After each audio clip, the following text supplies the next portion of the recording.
श्रीनगर में कायम मशहूर महता कैफ़े को इंतज़ामिया ने सील कर दिया है। इंतज़ामिया ने कैफ़े को इमलाक के तनाज़ा और मुबैना तौर पर कोविड प्रोटोकॉल की खिलाफ वर्जी के इल्ज़ाम में सील कर दिया है।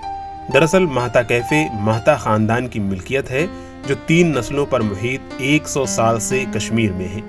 कैफ़े के मालिकान ने जम्मू और कश्मीर के साबिक वज़ीर ख़जाना हसीब दराबू पर ज़मीन पर कब्ज़ा करने की कोशिश का इल्ज़ाम आयद किया है।